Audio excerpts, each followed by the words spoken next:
I'll be honest, I never thought gamblers should be punished legally. Why? Because gambling is no different from smoking. Smoking ruins your lungs and even kills other people, yet we don't throw smokers in prison, so why gamblers? At the both root, there are addictions, and you don't fix addiction by shoving someone in a cell. You just bury it deeper. Rehab is the real fix.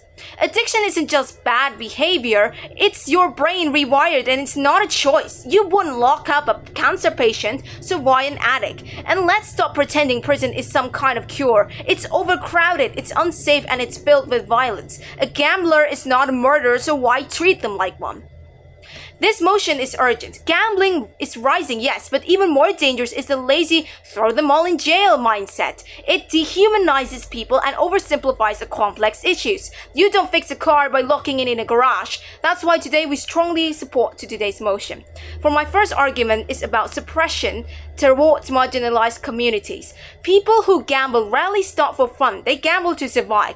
Just one more try, maybe I'll win big. That's not greed, that's desperation. Putting these people in prison is the same as ignoring the major problems of marginalized communities. And yet when they fall, we don't offer help. We build a cell. We don't care enough for our marginalized. Poverty, neglect, abuse, these are the roots, not evil hearts. Throwing them in prison doesn't fix a thing, it just buries the problem deeper. Rehabilitation does what punishment never can. It heals, it teaches, it gives them a way out. Strict but accessible programs, group therapy, and education about addiction.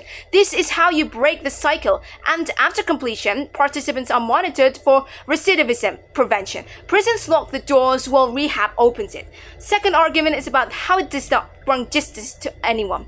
Let's be real, locking gamblers helps no one, not even the victims. They'll claim it's for justice for the spouse and kids, but what justice is it when the family is punished twice? First by gambling, then by losing a parent to prison. Trauma isn't healed by handcuffs, it's multiplied. Kids grow up without support, and when the gamblers come back, they're often angrier and more violent, and the cycle continues. No money, no healing, no closure. The victims get no financial or emotional compensation. So this argument about justice falls flat for both sides. Prison doesn't stop gambling, it breeds more of it, along with crimes and resentment. Rehabilitation, at the very least, offers a door out instead of another lock. And third, last argument, hypocrisy and funding.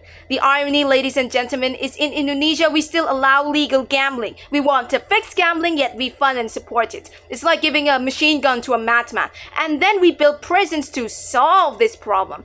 Prisons drain money, security, staff, buildings, food, electricity, all funded by the very taxes of marginalized people we throw inside. Meanwhile, rehab is cheaper, safer, and actually works. If we truly want to stop gambling, stop funding it and give rehab to those struggling.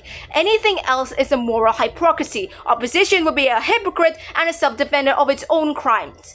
For my rebuttal, I predict opposition would always say the same song: deterrence, public safety, rule of law, a lot of what ifs. But all that falls flat. Deterrence is not prevention, it is repression. People still gamble, but much more dangerously. They will force their families to keep silent. They become more paranoid and they become more violent. Correlation to public safety. It does not create public safety, it creates the illusion of safety because we are aware of the problem, yet we refuse to seal the cracks. The rule of the law, while I said that gamblers come from marginalized communities, they also come from higher societies as well. And rule of the law does not apply to these people, especially the corruption in Indonesia. With rehabilitation, the very least, they are seeking help.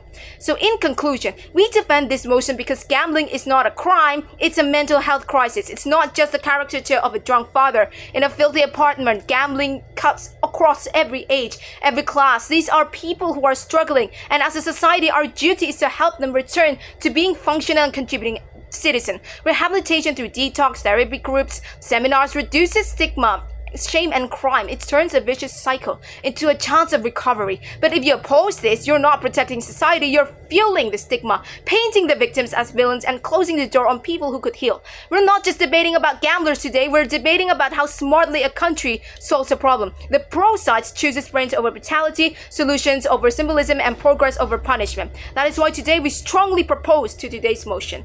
Thank you.